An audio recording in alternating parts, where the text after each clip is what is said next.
దివంగత ముఖ్యమంత్రి మహానేత డాక్టర్ వైఎస్ రాజశేఖర రెడ్డి 75వ జయంతి వేడుకలు తెలుగు రాష్ట్రాల్లో వైభవంగా జరుగుతూ ఉన్నాయి. ఇదైతే ఇడుపులపాయలో మరికొద్ది సేపట్లో మాజీ ముఖ్యమంత్రి వైఎస్ఆర్ కాంగ్రెస్ పార్టీ అధ్యక్షులు జగన్మోహన్ రెడ్డి వచ్చి నివాళులర్పించేందుకు కూడా అన్ని ఏర్పాట్లు కూడా చేస్తున్నారు. ప్రస్తుతం మనతో రాచమల్లు శివప్రసాద్ రెడ్డి ఉన్నారు, మాజీ ఎమ్మెల్యే. సార్ చెప్పండి, డాక్టర్ వైఎస్ రాజశేఖర రెడ్డి గురించి చెప్పాలంటే ఏం చెప్తారు? రాజశేఖర రెడ్డి గారి 75వ జన్మదిన సందర్భంగా అందరం కలుసుకుంటున్నాం. ఇక్కడ ఎక్కడైనా కానీ జన్మదినం అనేది వారి వారి కుటుంబ సభ్యులు చేసుకుంటారు. నాయకులకైతే పార్టీ కార్యకర్తలు నాయకులు పాల్గొంటారు. రాజశేఖర రెడ్డి ప్రత్యేకత ఏంటంటే యావత్ రాష్ట్ర ప్రజలు పాల్గొంటారు ఆయన జన్మదినంలో. ఒక కుటుంబానికి సంబంధించిన వ్యక్తి కాదు రాజశేఖర రెడ్డి, ఒక పార్టీ కార్యకర్తలకు నాయకులకు మాత్రమే సంబంధించిన వాడు కాదు రాజశేఖర రెడ్డి. యావత్ తెలుగు భాష మాట్లాడే ప్రతి తెలుగువానికి సంబంధించిన మనిషి రాజశేఖర రెడ్డి. అందుకే రాజశేఖరునికి మరణం లేదు. రాజశేఖరుడు అమరుడు. ఎవరైనా రాజశేఖర రెడ్డి మరణించినాడు అనుకుంటే అది భ్రమ. ప్రజల హృదయాలలో ఎప్పుడు కూడా ఆయన జీవించి ఉంటాడు. ఆయన సంక్షేమ పథకాలు కానీ, ఆయన ప్రేమ కానీ, ప్రజల పట్ల ఆయనకుండే నిబద్ధత కానీ, మా పట్ల ఆయనకుండే విపరీతమైనటువంటి అపేక్ష కానీ, ఇవన్నీ ఎప్పుడు కూడా సజీవంగా బతికి ఉంటాయి. అందుకే రాజశేఖరునికి మరణం లేదు, అమరుడే. ఎన్నో సంక్షేమ పథకాలు, అసలు ఒక రకంగా చెప్పాలంటే ఈ రాష్ట్రంలో సంక్షేమ పథకాలను పరిచయం చేసిందే ఆయన. పేదవారి గురించి ఆలోచించిందే ఆయన. రైతుల గురించి ఆలోచించిందే ఆయన. పిల్లల యొక్క విద్య గురించి ఆలోచించిందే ఆయన. ఒక్క మాటలో చెప్పాలంటే అందరికీ సమానమైన అవకాశాలు ఇవ్వాలి, సమానమైన అవకాశాలు రావాలని చెప్పి ప్రయత్నం చేసినటువంటి మహానేత రాజశేఖర రెడ్డి. రాజశేఖర రెడ్డి నాయకుడే కాదు, నిలువెత్తు మానవత్వానికి నిదర్శనం కూడా. నిలువెత్తు మానవత్వానికి నిదర్శనం, శిఖరం లాంటి వాడు ఆయన. అందరూ గొప్ప నాయకుడిగా అభిమానించేదానితో పాటు గొప్ప హృదయమున్న నేతగా అభినందిస్తారు, అభిమానిస్తారు. శత్రువులు సైతం కూడా రాజశేఖర రెడ్డిని అభినందించగలిగినటువంటి హృదయ విశాలత కలిగిన నాయకుడు రాజశేఖర రెడ్డి. అందుకే రాజశేఖర రెడ్డి అంత గొప్ప నాయకుడు, రాజశేఖర రెడ్డి అంత గొప్ప మనసు కలిగినటువంటి మంచి మనిషి ఈ రాష్ట్రంలో ఇక పుట్టబోడు అన్నదే అందరి నమ్మకం, అందరి అభిప్రాయం. ఇక మాకంటావా కేడర్కు రాజశేఖర రెడ్డి మా ప్రాణం. రాజశేఖర రెడ్డి మా ప్రాణం.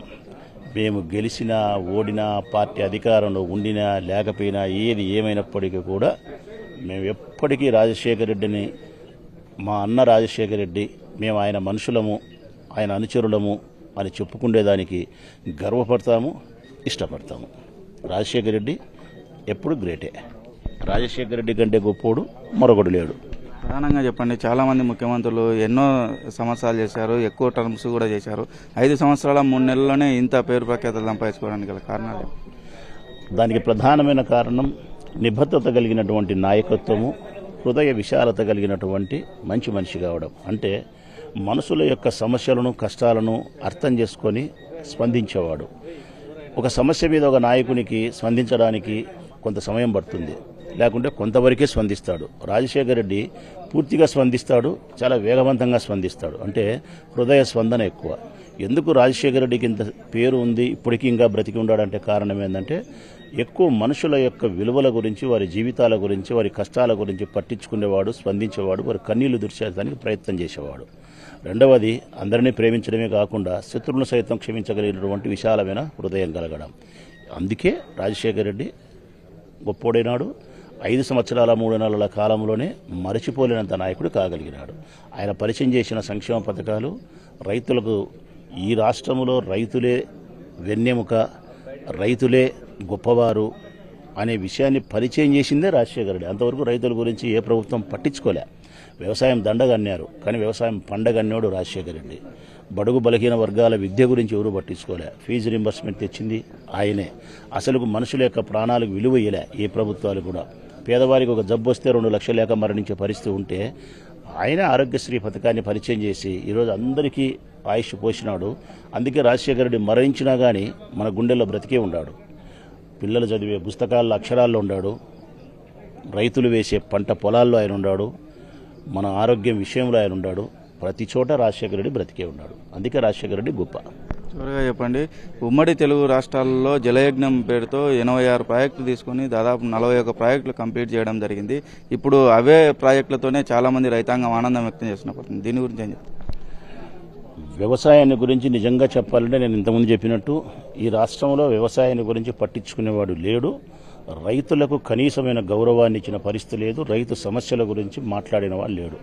రాజశేఖర రెడ్డి 2004లో ముఖ్యమంత్రి అయిన తర్వాతనే వ్యవసాయమే అన్నిటికంటే ప్రధానమైన రంగము. అది బాగా ఉంటేనే రాష్ట్రం బాగుంటుంది, దేశం బాగుంటుంది. రైతులు చాలా గొప్పవాళ్ళు. జై జవాన్ జై కిసాన్ అనే మాటకు నిజమైన అర్థం చెప్పినవాడు రాజశేఖర రెడ్డి. అందుకే ఆనాటి నుంచే రైతుల యొక్క ప్రాముఖ్యతను 2004 నుంచే ప్రారంభమైంది. అందుకు ప్రధానమైనది వ్యవసాయానికి కావాల్సినది, మొట్టమొదటిది కావాల్సినది నీరు.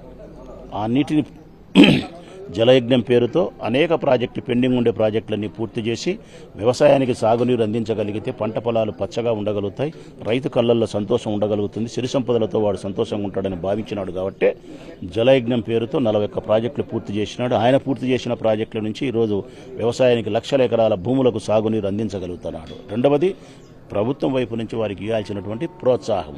ఆ ప్రోత్సాహము డ్రిప్ ఇరిగేషన్ కావచ్చు, లేకుంటే వ్యవసాయ పనిముట్లు కావచ్చు, లేకుంటే ఆర్థిక సహకారం కావచ్చు, లేకుంటే ప్రకృతి వైపరీత్యాల వల్ల జరిగిన పంట నష్టానికి ఇచ్చే సబ్సిడీ కావచ్చు, సహాయం కావచ్చు, ఇవన్నీ కూడా ఆయన ప్రభుత్వంలో ఇవ్వగలిగినారు. కాబట్టి వ్యవసాయానికి అగ్రతాంబులు ఇవ్వగలిగినాడు. అందుకే రైతుల హృదయాలలో ఎప్పుడూ రాజశేఖర రెడ్డి రైతు బిడ్డగా మాత్రమే మిగిలిపోయినాడు.